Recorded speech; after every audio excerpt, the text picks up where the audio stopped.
bago magtapos ng August para pagsabit po natin ang buwan ng September. So, ano po yung mga energy ninyo? Paki-follow na lang po ako, then paki-share at paki-comment na lang po kung makaresonate kayo dito. Hindi po lahat ito makaka-resonate. So, kunin nyo na lang po ito ating reading kung makaka-resonate kayo. Then, guys, yan po yung ating energy. Ano yung energy mo? So, water sign mo na ito. So, water sign. Energy mo ito, water sign. Meron ka ditong justice. Meron ka ditong King of Pentacles. So, medyo malakas po yung ulan natin ngayon. Kaya medyo maingay. May King of Pentacles ka dito at meron kang 9 of Cups. Sobrang ganda. Meron ka rin dito na 3 of Cups. May celebration.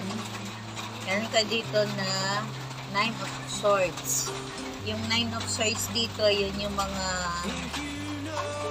nagpapahirap sa iyo dito. Meron ka dito justice. Ayan. May justice. Yun lahat ng bigat, lahat ng anxiety, or meron ka dito na depression, depressed, or natatakot ka, yung bali ang nagpapahirap kasi dito sa iyo ay ang iyong kapirahan dito kasi meron ka dito na King of Pentacles. Ayan. So, meron dito 9 of Cups. Ayan.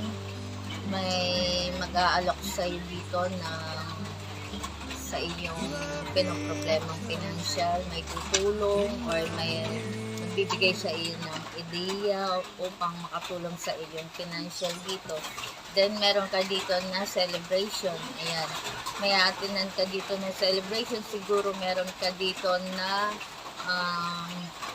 may mag-i-invite sa'yo. O kaya celebration mo dahil matatapos na yung iyong hirap. Yung luha na sobrang bigat na yung iyong paghihirap. So, may justice ka dito.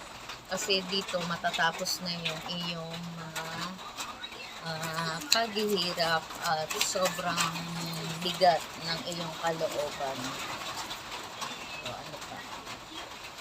Ayan, meron ka dito the Tower. Yun na nga yung may justice, matatapos na yung lahat ng iyong paghihirap dito. Kasi sobra ka dito na lahat ng sinakripisyo mo dito sa iyong trabaho, kaya ayan, nandito pa rin, kaya meron the Tower.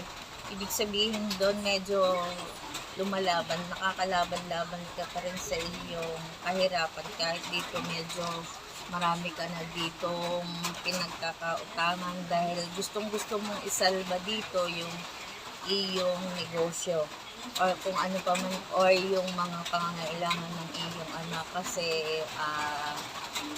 mag-isa ka dito na tataguyod sa iyong pamilya. So, may 4 of Wands ka dito. Medyo merong tao na akala mo sobra mong pinagkakatiwalaan, pero yun ay hindi mo siya dapat lahat ng pinaplano mo or mga pinoproblema mo ay hindi mo dapat sinishare sa kanya dahil hindi siya yun yung pagkakatiwalaan mo na dapat kasi kaya nasisira yung iyong mga pinaplano dahil diyan sa taong pinagkakatiwalaan mo na hindi naman dapat kasi kinatrigger ka rin dito sa iyong mga ginagawa o mga pinaplano. Meron ka ditong the Wheel. Ayan. Meron dito sa iyo lang umiikot kaya magiging